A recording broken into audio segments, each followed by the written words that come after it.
City, at Music City, at Unity Music City. Merry Christmas, everyone. Merry Christmas. Are we ready to sing some Christmas songs? Yeah. All right, let's all stand.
mountain, over the hills and everywhere go.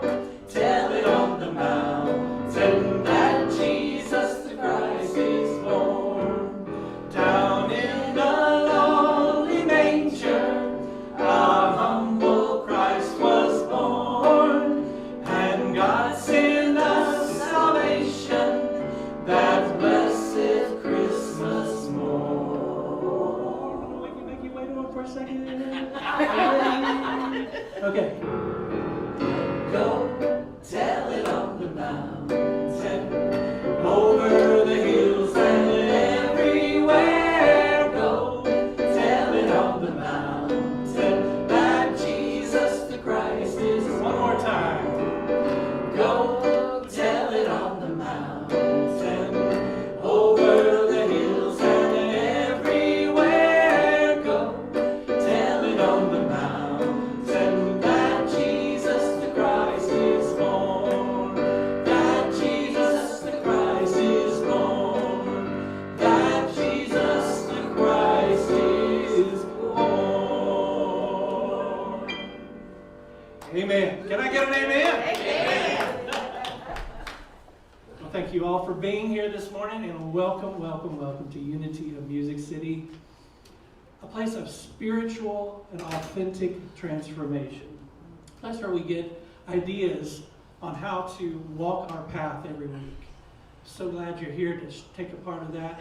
Let's say our vision, mission, and purpose together so that we can remember who we are and why we're here. All right, our vision: to remember the universal presence alive in each of us. Our mission: we create experiences for expanding consciousness and awakening infinite possibilities. And our purpose: we create a sacred space for authentic transformation. And so it is. I think we've got a few announcements. We do have a few announcements this morning. The year-end town hall meeting is today. Today's December the 12th at 1 p.m. Here at the Comfort Suites, 2521 Elm Hill Pike. So those of you that are here, you know that that's what our address is. The Leadership Council has been working on the Unity of Music City bylaws. So we ask that you check your email for important information regarding the proposed bylaws and your vote on the revisions, as well as the Zoom information if you're not able to attend in person today. We appreciate your participation. December Leadership Council meeting, December the 14th at 6:30 p.m. Please check your email for the Zoom information, the link to join us if you'd like. Our book discussion continues, our book discussion group every Wednesday night until February the 23rd from 6 p.m. to 7:30 via Zoom. We're going to break for the Christmas week and we're going to break for the New Year's week. Everything is Here to Help You by Matt Kahn. It's a great book. It's facilitated by Valerie Dennison. She's doing a wonderful job with that. Call and text her if you'd like to join in or need any information. 615-414-8899 for more information. Book scholarships are also available. Hay House Publishers is currently selling. It is not for $5 anymore. That's over, right? Okay. Please see the weekly happenings or check the website for any information on the Zoom address. Another December the 15th, the Golden Question. That's what we're going to be discussing. We seldom ever get all the way through it. We just like discussing so much that we do have to kind of look ahead sometimes and try to speed up our little process, because we just love each other and we love talking about it and learning from the pages that we're reading from. So chapter 6, pages 83 through 97. If you're just now coming in on, it's not too late, because we just pick up and go from where we are. And then if you want to catch up later with the reading, you can. Unity of Music City is also calling members to consider fulfilling the role of member at large. This is someone who would serve on the Leadership Council, attend monthly meetings, learn how the Unity of Music City conducts our business, and serve on some committees. So please email the office at unityofmusiccity@gmail.com if this is something you feel called to do. The prayer chaplains are always available for your prayers. If you have a prayer concern that you would like the chaplains to be made aware of, you can email the prayer chaplain prayer request to uofmcprayerrequests@gmail.com. There is also a prayer box at the back of the room. If you're here in person and you have a concern, there's some papers back there that you can put in your request in the box, and all your prayers will be welcomed and held in sacred space. All right. All right, well, in case you haven't gotten it yet, I think pretty much everybody was here last week, but all of the songs, the featured music that we're singing this month, has this idea of a light in it. Let's see, we have Star of Wonder, Star of Night, Star with Royal Beauty Bright, Westward Leading, Still Proceeding, Guide Us to Thy Perfect Light. Go Light Your World is a perfect example of that. So as you're singing, I want you to envision this idea of being the light, because all of us have the Christ light, the anointed light in us. And when we wake up every morning, that light is either hidden under a bushel, or we can proclaim that light to the world. And that's what this next song is about. Carry your candle, run to the darkness, seek out the hopeless, confused and torn, and hold out your candle for all to see it. Take your candle and go light your world. So let's all stand and sing our monthly mantra, Go Light Your World.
Frustrated brother, see how he's trying to light his own candle some other way.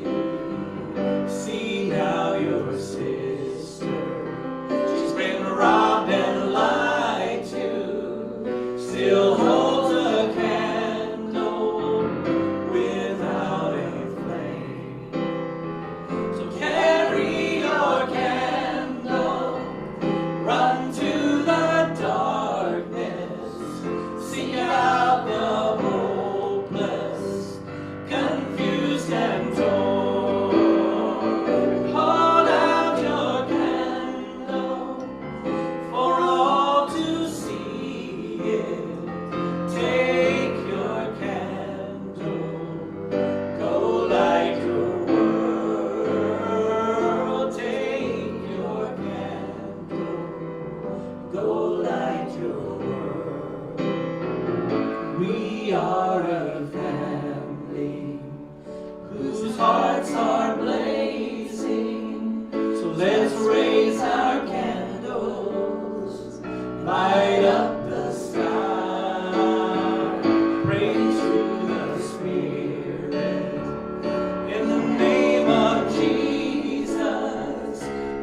Good morning. Good morning.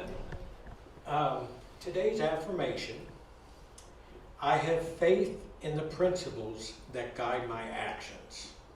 Now, all together now. I have faith in the principles that guide my actions. A ship without a rudder is subject to the winds and currents. If the wind blows east, the ship drifts east. If the currents move in a circle, the ship spins around. In the same way, a person can operate without a rudder. They might float through life with no principles that have been consciously determined. They don't experience life as a dynamic journey in which they have creative power, but rather they allow life to just kind of happen to them. But today, I affirm and reaffirm my commitment to the principles I hold dear. I make a conscious choice to identify and nurture my principles, the rudders of this existence. I take the time to acknowledge them and commit myself to moving through this life in the direction they would have me go, because I have faith in the principles that guide my actions.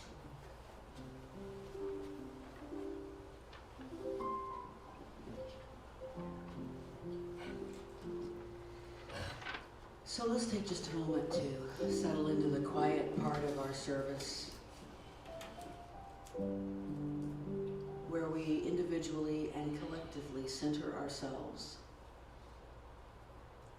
around a few basic things that we know, a few principles that we share. We know that love is the highest spiritual principle.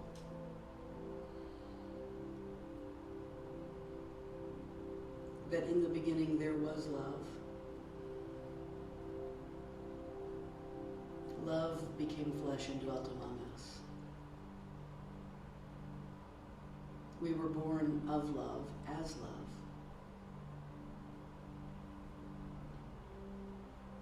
And we come together again as a community that starts always from the principle of love.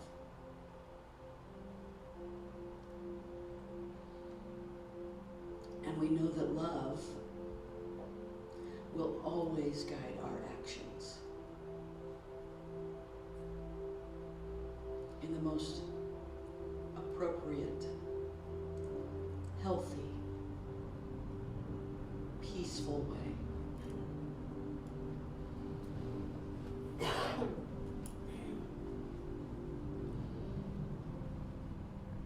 What would love do?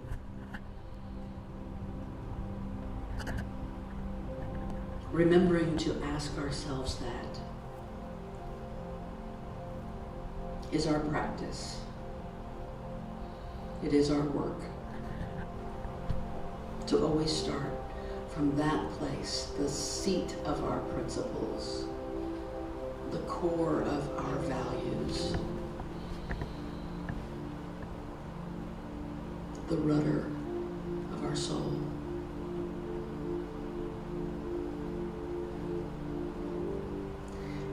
In this moment that we take together, focus all of your energy on love. Start with making sure that you fully love yourself.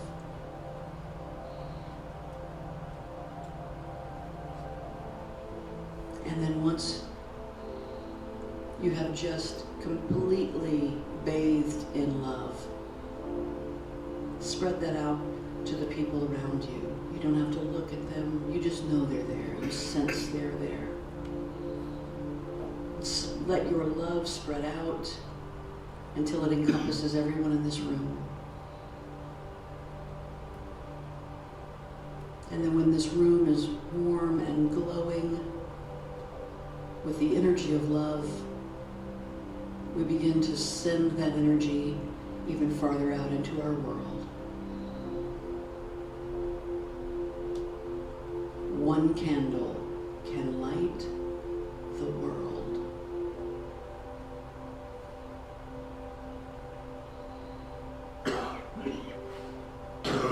our candle is love.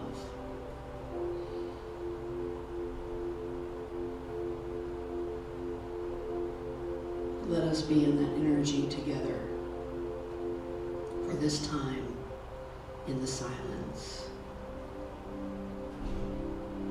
In the silence.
You might have noticed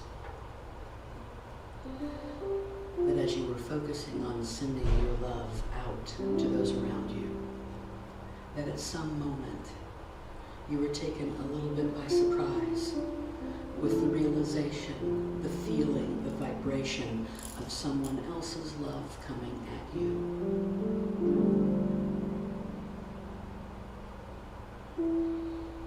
That is the way we operate in spiritual community with each other.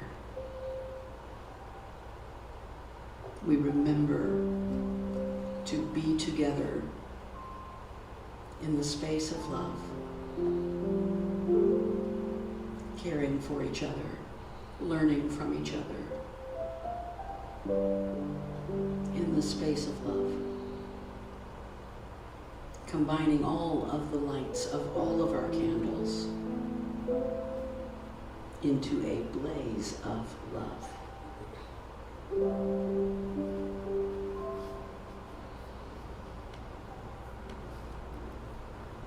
If you feel nothing else today, feel the love in this room right now.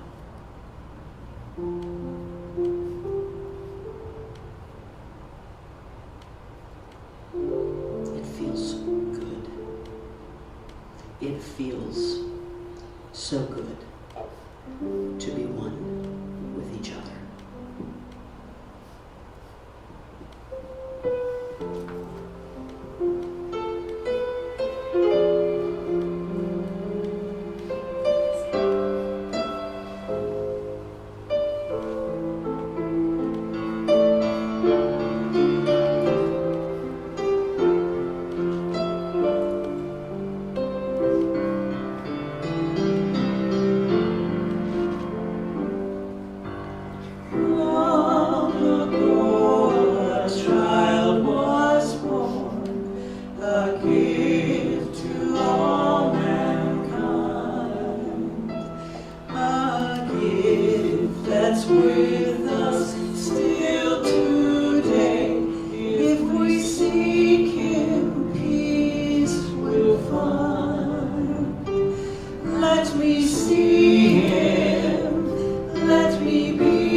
This child is holy.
Good morning, everybody. Good morning. I walked in here this morning, I saw Charlotte, and she said to me, it doesn't feel like Christmas. And I don't know about any of you, but is it kind of sneaking up on us this year? Just a little bit. Kind of sneaking up on us a little bit. But you know what I started thinking about when she said that to me? I started thinking about how we can envision next year, because here is what I imagine. I imagine that next year we will be in our own building, that we can decorate, and I'm going to call my mother, and I'm going to have her come put up the 24 life-size, full-size Christmas trees that she used to put in her own house. Well, 24 of them. 2 per disciple. Because, you know, there was probably a female equivalent, or not equivalent. The women are always better. Oh. Just kidding. Counterpart. Counterpart. Thank you for that word. But I can just envision next year having our own space. So let's kind of hold that energy. Won't that feel good? It'll feel like Christmas then, won't it? Oh, yeah. It'll feel like Christmas. I know that that's coming. I know that it is coming soon. So today, last week we talked about Mary, and we talked about patience, because mothers have to have it, right? And we talked about how it's really not a bad thing to pray for patience. It's okay. Even though Nikki still refuses to pray for patience. Stay strong, girl. Stay strong. Today we get to talk about Joseph, and we know that it's Christmas time, even though it doesn't feel like Christmas, Charlotte. We know that it's Christmas because this is the only time we ever talk about Joseph. Right? We never talk about Joseph any other time. And I want to talk today about the fidelity of Joseph, the patience of Mary, the fidelity of Joseph. So whenever I hear the word fidelity, which is one of my favorites, serendipity, fidelity, I've got like a little handful of words that are among my favorites. When I think about, I do, it's an English professor thing, right? It's just keep them in a little satchel and carry it with me. Whenever I think about fidelity, what I think about often is Marines. I think about Marines. Now that's kind of interesting for a pacifist like me to think about Marines, hoorah, right? But my nephew is a Marine. I've learned to never say was a Marine, because a Marine is always a Marine, right? And so one of the reasons why a Marine is always a Marine is because their motto is Semper Fidelis. Or they might shorten it at times and say Semper Fi, right? And that Fidelis is Latin, the Latin term, the Semper Fidelis is Latin for always faithful, right? Always faithful. And so that's why you're never an ex-Marine. Because if you're always faithful, you are always faithful from here on to the end of time, right? But I love that word fidelity, and there's something about fidelity that's a little bit more than just faithfulness. It's got another kind of layer of meaning to it. And so I went and looked it up, trying to find what that layer of meaning might be, and I found 3 definitions for fidelity. The first one is, of course, the state of being faithful. The second one is accuracy in details. Bonita, I got an amen corner right back there. She's waving a white hanky.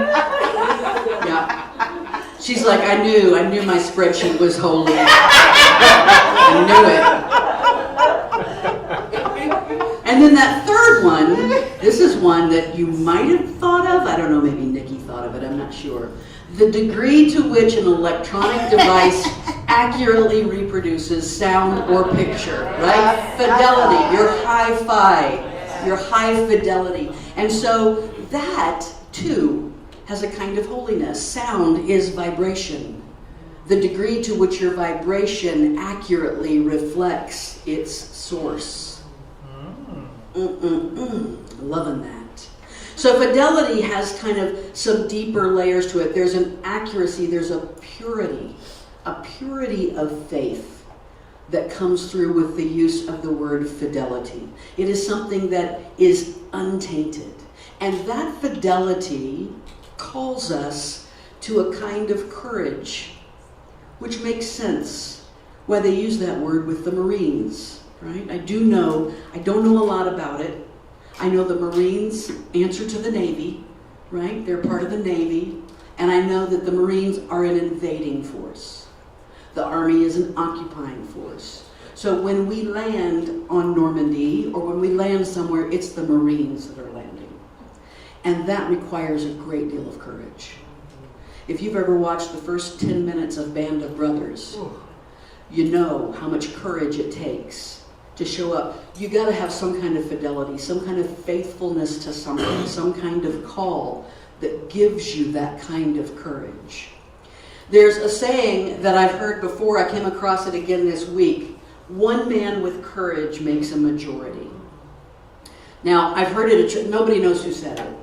They might tell you that they know who said it, but they're making it up because nobody knows who said it. It's been attributed to Thomas Jefferson. It's been attributed to Andrew Jackson. It's one of those phrases that's been around for so long that we don't quite really know who said it. But nonetheless, it has such truth that it keeps getting put forth. One person with courage, acting in courage, becomes a majority of energy, a majority of strength. So since we're talking, military and history, you didn't expect this with Joseph, did you? Let's go to 1940s France. I'm going hardcore history professor on you here, which was my secret desire to be a history professor. And so I became an English professor, and it's sometimes I get to sneak the history in. So in 1940, France was occupied by Nazi Germany, right? Invaded and occupied. You can see the top part of France, there's the occupied zone. The bottom part that says free zone was the Vichy government that was a collaborationist government with the Nazis. Probably because that was the only way they were allowed to continue existing. They had to collaborate with the Nazis. And if you asked me, before I ever looked any of this up, just randomly out of the blue, if you had asked me, what do you know about France during World War II? The one thing I would say is, I know about the French resistance movement. Right? There was a very well-known French resistance movement, this group of people who actively resisted the invasion of the Nazis, and they helped the Allies. And when I started, I heard this week, the reason why I started thinking about this, I heard this man being interviewed on the radio, and he was talking about what percentage of France do you think was engaged in the resistance movement? Because we hear so much about that. And someone on the panel said, I don't know, 20%, 30%? He said, try 5%. And then, when I went and looked up the numbers, he was being generous. France had 112 million people in 1940, and roughly, as far as we know, about 200,000 people resisted the Nazi occupation. 1/10 of 1% of the population. Nazis came in, took over with an authoritarian government, and 1/10 of 1% of the population thought it might be a good idea to resist that. However you want to apply that to modern times, I'll let you do that. I'll let you extrapolate that on your own. But not that many people actively resisted. They didn't do it. Now, to be fair, the Nazis were known for killing people. Brutal. So there was fear that was at the heart of some of that. But still, relatively a handful. And one of the reasons why we know about the French resistance movement today is because after the war, now they did have some impact, but after the war, France was embarrassed about what had happened, and they continued to portray the resistance movement to show that as the French way, rather than the fact that we just let it happen. I'm going somewhere with this. Dr. Martin Luther King is a national hero, but he wasn't when he lived. We have built a statue to him. We honor him. He has his own day. We quote him, but he wasn't this person when he lived to white America, right? White America did not see him as a hero. They saw him as an agitator. The FBI kept a thick file on him, tapped his phones, We, and I'm using that term in a very ethereal, whatever kind of way you want me to use it, we killed him. We put him in prison. Right? We cherish these days the precious few white people we know of who worked with Dr. King, who marched on Washington, who sat on the platform with him. We cherish those people as Nashvillians. You may be, if you've lived in Nashville your life, you know the name John Siegenthaler. And we hold him up as the guy who marched with Dr. King. One Nashvillian we know of, right? A couple of college students who went south to register voters who got killed. We hold those people up. We like to think that we would have been one of the few who stood up. We like to think that we would have had the courage to risk death and injury and imprisonment and taken a stand for this principle that in the future, when it's much safer, we so clearly hold dear. But the important thing about these principles, about fidelity, about courage, is when you can hold them when it's not so convenient. There's something called the bystander effect. And this has to do with, I'm going to go a little psychology on you here for a moment. Forgive me if I go off the rails here, Kate. So there's something called groupthink, right? And groupthink is this idea that when a group gets together, that they're more interested in harmony than innovation. They're more interested in keeping the peace than in coming up with some critical thinking ideas or being creative or looking for new ways of doing things. I see this a little bit as being connected to this bystander effect. So the bystander effect was there were quite a few classic studies performed in the late 1960s about the bystander effect. And here's what it basically is. If a woman, they set up this study where a woman was in distress, and they found that if someone was the only witness to this woman being in distress, that 70% would come to her aid. 70% would immediately act to help her. But when there were other people around, that number dropped to 40%. Because that kind of group think says, what's everybody else doing? How do I act according to what everybody else is doing? And more than we would like to admit, we let that impact our behavior. I like to think that I would have been the one white person in the crowd in Little Rock, Arkansas, when the Little Rock Nine was trying to integrate Little Rock High School. The one white person who said, stop y'all, this is out of control. Let these people through so they can get educated. But the truth of the matter is that most of the people who might have said that must have stayed home that day. We often ask ourselves, would we have stood up? But I think we might need to ask ourselves, what do I do about the fact that if I had been a product of that time, I am overwhelmingly likely to have gone with the status quo?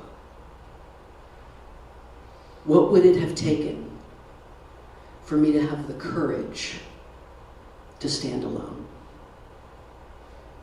That's a deep question. And I think it's a question we have to ask ourselves in order to get to the nugget of who we really are. I think it's that fidelity, that faithfulness to internal principles that requires and builds and creates a kind of courage. How many times have you lost faith in something? I have like dozens of times, maybe in the hundreds, I don't know. Mel Gibson, I lost faith in him a while back ago. A church, a person, an organization, a movement, people we're in relationship with, belief systems, politics. How many times have we lost faith in something? We look to the outer to find something we can be true to. Is this, I want to hold up this political party so that I can be absolutely true to them. and never, ever, ever has any political party fully represented a single human being. We look to our nation, our religion, a denomination, and we lose faith because they fail and they let us down and we become jaded and maybe we feel foolish that we ever fell for that line. And what tends to happen in those instances is a 180. I know for years we used to say, "Hi, I'm Deb and I'm a recovering fundamentalist," right? That was the way we introduced ourselves in Unity. And it became a kind of thing. Unity started as a place where people who had lost faith in the religion they grew up with went, "I want nothing to do with it. I'm going to go all the way over here." And in fact, I might even speak out against it, because when someone does a 180, they don't just stay silent, they become an evangelist. Right. When someone does a 180, they become an evangelist. When they get hurt, or they fall away, or some self-help expert has let them down, right? How many times have we, "Oh, I'm a big follower of Deepak Chopra," and then Deepak says something and you're like, "Brr." Now maybe I have to question everything he's ever said. And then we start to ask ourselves, what is even true? Is anything even true? Early in my teaching career, I had the good fortune to teach some honors classes. And in fact, that building on your right is the building in which I taught those honors classes. It's the humanities building at TSU. I had graduated from the honors program. Dr. Sandra Holt was my mentor, and she had requested me for those classes because she was in charge of the honors program and she could do that. It wasn't that I was necessarily some amazing brand new professor. It's that I had a connection. And so she had requested me, and here I was preparing my big speech for the first day. I handed out the syllabus. And when I got to the point where we talked about plagiarism and cheating, I started into my first big speech. Here I was, brand new baby professor, and I was going to talk about plagiarism. And I had this whole speech about the difference between graduating with honors and graduating with honor. About how you might be able to cut corners now and then and get away with it, but you cut corners on your own integrity. And you create within yourself some kind of character erosion that if it goes unchecked for long enough, one day you wake up and you find that you let too much of it slip away and you don't know who you are anymore or what your guiding star is. And then, kind of completely unplanned, I started talking about principles. It just happened. The best teaching moments do that. You had no idea you were going to say this. And I walked in, I started talking about principles, about how it was too exhausting to determine in each individual circumstance what you would do. But if you established your principles, then you would know if a situation violated those principles. It's much less work that way. And I told my students how one of my personal foundational principles was to be an anti-racist. Now, we didn't have that term in those days, that's not what we called it, but essentially that's what I shared with them. It's core to my being. And because it was my principle, I didn't have to determine how I would behave in various situations. I didn't have a separate line for whether the people I was around were all the same ethnicity as me or not. I didn't change based on the moment. I didn't laugh at a joke in one setting that I wouldn't laugh at it in another. I didn't say something in one setting that I wouldn't say in another because it was my principle. And here are three characteristics of principle. The first one, it doesn't change with the times. I remember a friend of mine years ago saying, yeah, you know, her parents were of the generation that is for the most part no longer on the earth. Her parents are both deceased. She said, my parents grew up in a time when, you know, that was just, it was a more racist time and they're just a product of their time. And I always wanted to say, you know what, so did John Siegenthaler. And so did the abolitionist. Right? And so principles don't change with the times. Principles are the same no matter what. Principles don't depend on the values you might hold. Now, we're doing a lot of talk about values right now for our spiritual community, but principles and values are slightly different. Your values can change. If Nikki came home to me and said, guess what, honey, I know you're not going to like this, but I've got this really great opportunity for my career and I'm going to be on the road for 3 months. I would suddenly place way high on my values list, FaceTime. Right? That would become a value of mine. Frequent flyer miles might become a value of mine because I suddenly value ways to get to see her because I don't have her around so often. Right? So your values can change, but your principles don't depend on those values. They remain the same no matter what. And they are independent of religions or personal beliefs. Doesn't really matter what your spiritual community holds. What are your principles? In other words, they are not up for debate. Joseph. Hey, there he is. We finally get to Joseph. Joseph wasn't a preacher. Joseph wasn't an organizer of people. As far as we know, he did not have an inspirational way of speaking. He didn't have any important political connections. He didn't make a lot of money or wield a lot of power. He didn't start a church. He didn't write a book. He never developed a 7-point plan for living your best life, as far as we know. You know what Joseph was? Joseph was solid. Joseph was solid. When I think about Joseph, as I was writing this talk this week, you know who I kept thinking about? Dave Harrison. Dave Harrison is solid. Dave's my Joseph. Right? I've known him for 24 years now.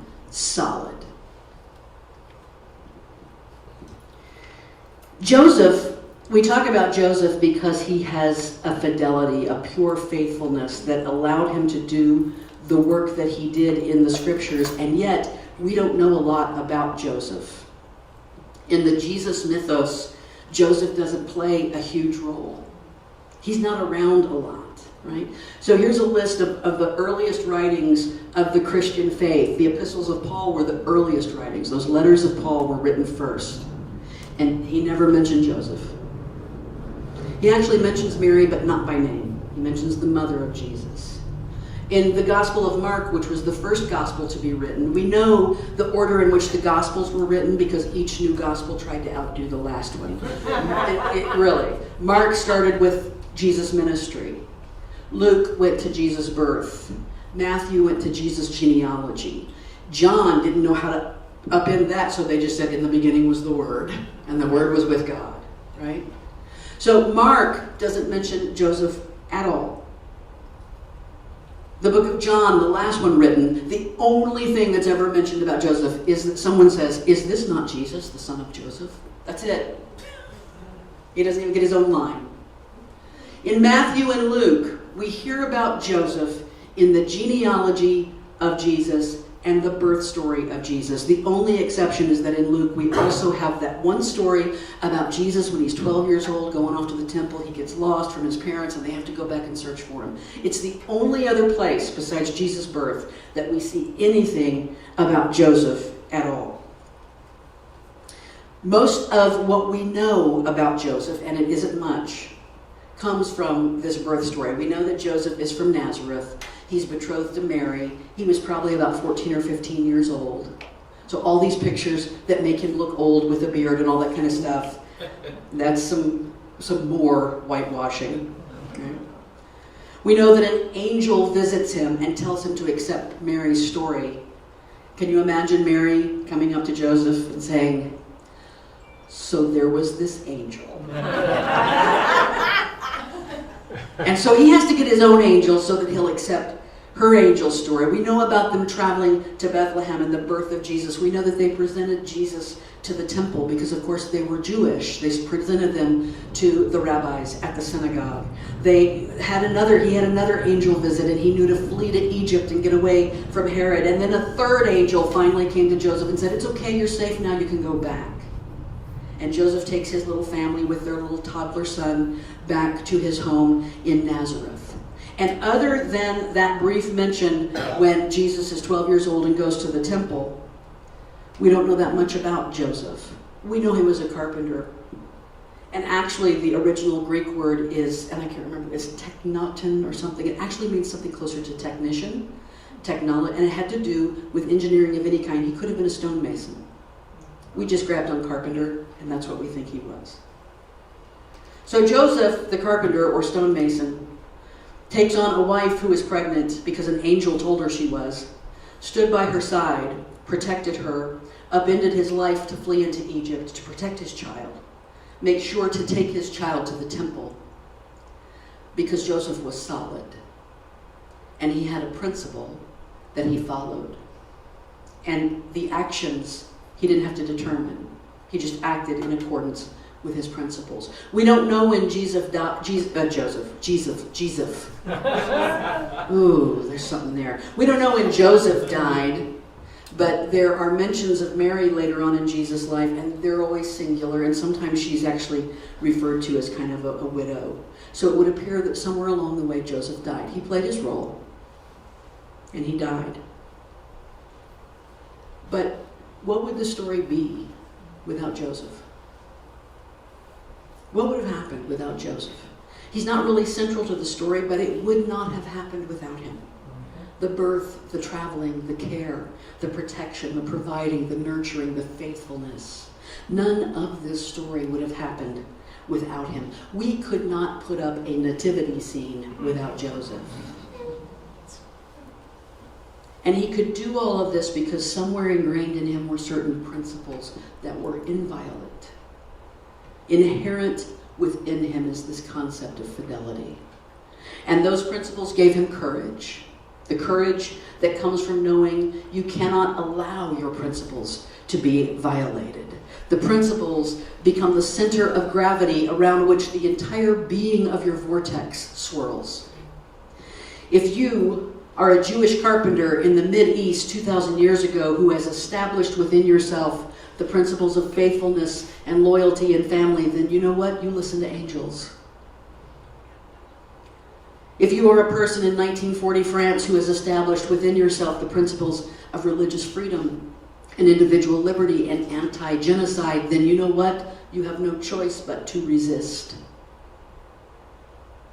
If you are a white person in the middle of the 20th century United States who has established within yourself the principles of anti-racism and true equality, then you have no choice but to march with Dr. King. And I'll go one step further, stepping way out on a limb here.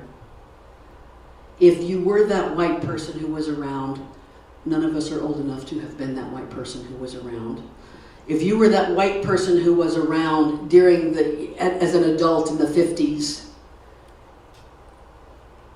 and you didn't march with Dr. King, then you either hadn't given any thought to your principles regarding racism, because you were privileged enough not to have to think about it.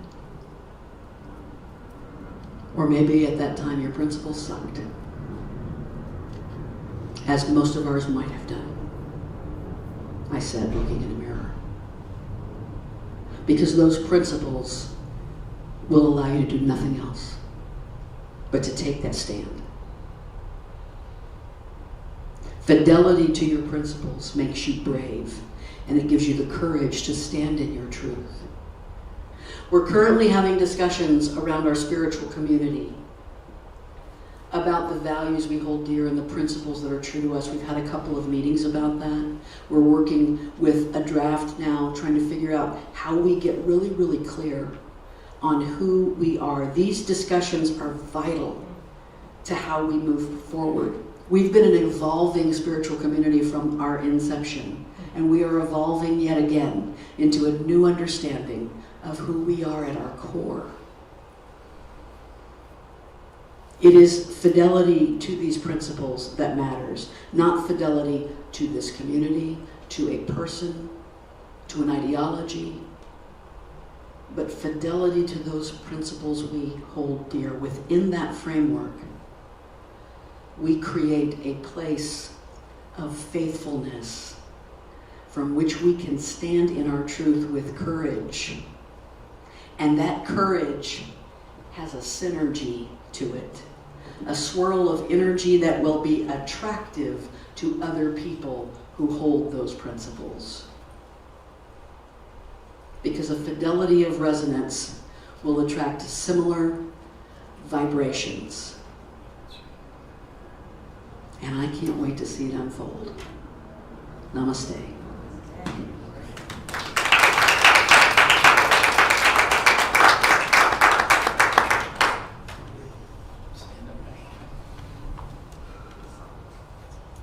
And let me say, if you haven't been able to attend those meetings, there are still opportunities to do that. Next month we'll be meeting again, so I encourage you to take part in those discussions. You know, we'll start with what we came up with the last time, and then we'll take that and evolve it even further. And we'll eventually get to a place that we know that this is the right principles for us. And I am so looking forward to having that discussion with all of you, because for our next discussion, we got a great place to jump off from. So, all right, well, let's take just a moment to think about our tithes and offerings. We've got the offering bucket is in the back. If you choose to give here, you can go to Unity of Music City on the website and give there. So let's all say together our offertory blessing. Here we go. Divine love flowing through me blesses and multiplies all that I have, all that I give, and all that I receive. And let's all stand and sing Infinite Abundance.